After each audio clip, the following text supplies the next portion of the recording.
attention deficit disorder. That kind of writing leaves you wanting more.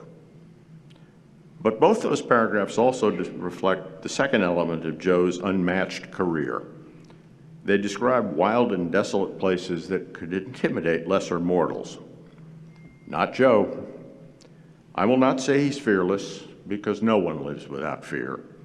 I will say that with the possible exception of Doc Gracie, no place, no one, and no thing could ever intimidate Joe Galloway. In April of 1971, when the Pakistani military regime ordered all foreign journalists out of what is now Bangladesh, Rashidul Islam Rubel wrote in his obituary of Joe in the publication New Age, Joe, quote, feigned illness. Subsequently, he sneaked out of Pakistani custody, risked his life, walked a couple of miles, and took shelter in the U.S. consulate.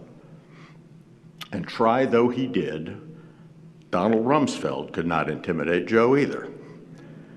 After he worked as an advisor to Secretary of State Colin Powell, Joe re-enlisted in journalism in the Washington Bureau of Knight Ridder, the company.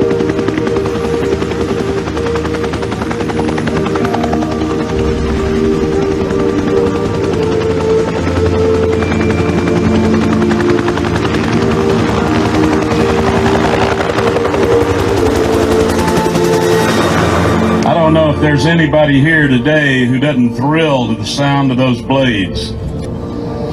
That familiar whop, whop, whop is the soundtrack of our war, the lullaby of our younger days. To someone who spent his time in Nam with the grunts, I've got to tell you that noise was always a great comfort. It meant someone was coming to help. Someone was coming to get our wounded. Someone was coming to bring us water and ammo. Someone was coming to take our dead brothers home. And eventually, someone was coming to give us a ride out of hell. Even today, when I hear it, I stop, catch my breath, and think back to those days. I love you guys as only an infantryman can. No matter how bad things were, if we called, you came. Down through the green tracers and other visible signs of a real bad day, off to a real bad start. To us, you seemed beyond brave and fearless, that you would come to us in the middle of battle in those flimsy, thin-skinned crates, and in the storm of fire, you would sit up there behind that thin plexiglass, seeming so patient and so calm and so vulnerable, waiting for the offloading and the onloading. We thought you were God's own lunatics, and we loved you, still do. We're the fortunate ones.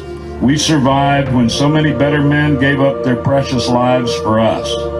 We owe them a sacred debt to live each day to its fullest.